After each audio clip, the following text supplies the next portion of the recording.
13x² plus x minus 3 টাকা ছিল, সে 4x² minus 3x minus 12 টাকা খরচ করলো। তাহলে খরচ করলো মানে কি হবে? বিয়োগ হবে।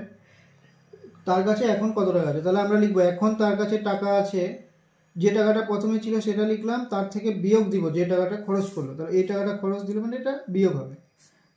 দেখো প্রথমে এই অংশটা তো যা আছে তাই হবে, 13x² প্লাস এক্স মাইনাস 3। এইবার এই মাইনাস পরেরগুলো চেঞ্জ হয়ে যাবে চিহ্ন, যেরকম এখানে প্লাস আছে মাইনাস হয়ে যাবে, তারপরে এখানে মাইনাস আছে কি হবে? প্লাস হবে, আর এখানে মাইনাস আছে প্লাস হয়ে যাবে, কারণ মাইনাস দিয়ে গুণ করলে এগুলো সব চেঞ্জ হবে। এবার আমরা সেম জিনিসগুলো মেলাবো, যেমন x² আবার কোথায় x²?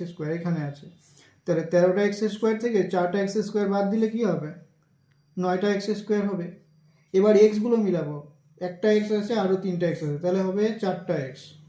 ঠিক আছে, এবারে হবে সংখ্যার হিসাব, -3 আর +12। তাহলে 12 থেকে 3 বাদ দিলে হবে হচ্ছে +9। এখন তার কাছে আছে এত টাকা, এটাই তাহলে উত্তর।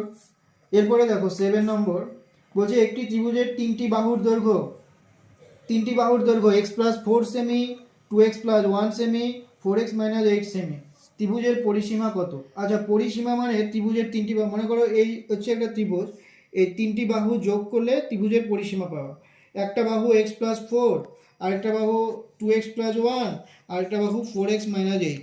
তাহলে যদি আমরা ত্রিভুজের পরিসীমা বার করি, কি করতে হবে? তিনটি বাহুকে যোগ করতে হবে, তাই তো? তাহলে ত্রিভুজের পরিসীমা সমান সমান যে তিনটি বাহু আছে যোগ করে দেব, x+4, 2x+1 প্লাস 4x - 8।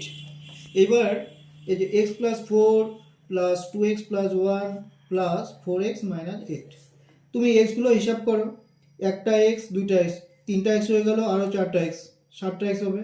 4 + 1 5, 5কে কী করতে হবে? 8-এর থেকে বিয়োগ যাবে, তাহলে 3 হবে, আর বড় সংখ্যা 8-এর চিহ্ন হবে। তাহলে এত সেমি, তাহলে ত্রিভুজের পরিসীমা হলো এত সেমি, মানে 7x - 3 সেমি।